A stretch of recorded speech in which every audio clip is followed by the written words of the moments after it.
I'm going to expose some of the biggest red flags when it comes to architecture firms. These are the things that will tell you if a firm is shady, out of touch, or just plain bad, so you should avoid them at all costs. And I'm not just going to tell you what I think. I've gathered the worst experiences from 6 different designers from around the country. Next time you find yourself looking for a job, use this video as a guide to make sure you don't get duped into hating your life at your new gig. I'll break these red flags down into a few categories: interviews, benefits, culture, and leadership. So let's jump right into it. I'll start off with one of my own interview experiences. If a firm asks you to bring a full printed CD set of your most recent project, they're not interested in your work. They're really interested in sizing up their competitors' drawing sets. The work in your portfolio and the conversations about your responsibilities in that work should be enough. Oh, and I had to pay for that set out of my own pocket too. So for any of these red flags that are coming from another designer, I'll put their position and city in the corner of the screen so you can tell where they're coming from. If the interviewers are spending more time talking to each other than they are to you, then they aren't taking it very seriously and they're just wasting everyone's time. An even bigger red flag would be if they don't let you talk to anyone in the office on the tour, or even worse, they just don't give you an office tour. Sometimes a firm will take way too long to respond to an interview or even send out an offer, even if they're interested in someone. This just shows that they can't prioritize or that they're so busy that they don't have enough time to hire you. Is that really an environment you want to start working in? Now let's talk benefits. There are a few things that are just non-negotiable at this point in the architecture industry. If they're offering anything less than 15 days of PTO, run.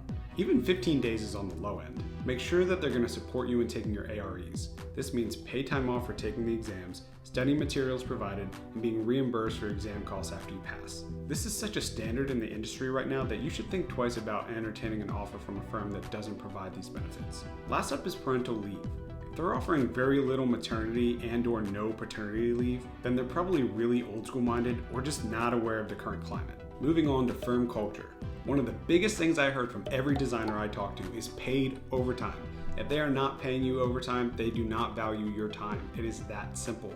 I went from a firm that didn't pay any overtime to one that pays time and a half for every hour over 40 hours, and I will never go back. A couple quotes that were just too good not to share. Passionate about what we do equals willing to work unpaid overtime. A firm describing themselves as an extra effort firm where extra does not describe your paycheck. And pizza party for a week of overtime, anyone? A big red flag is if you hear a bunch of people that have left the firm recently, especially experienced people, because that means that they know something that you don't. And similarly, if a firm lacks experienced staff between the new grads and the leadership, that probably means that they all bailed once they were able to see behind the curtain. If everything you've ever heard about a firm is that they work nonstop, they work nonstop. A lot of times they might describe themselves as having a fast-paced culture, so don't get fooled by that.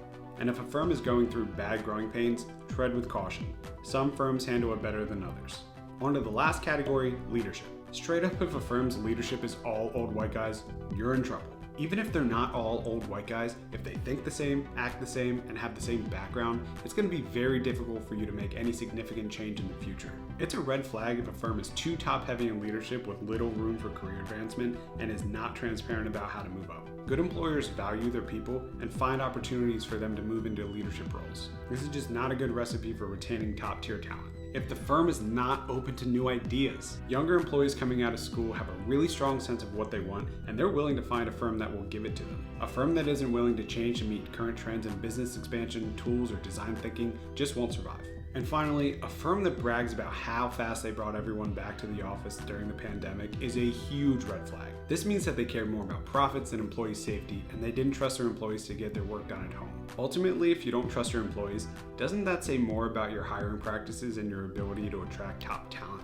There are a lot of bad architecture firms out there, and they all come with their own set of red flags to watch out for. From bad benefits to poor leadership, there are a ton of ways that a firm can signal that it's not a good fit for you or anyone else. If you're currently job searching or considering a new opportunity, keep these red flags in mind to avoid ending up at a job that makes you miserable. By staying aware and informed, you can find an employer that values your time, your expertise, and your contributions. Good luck.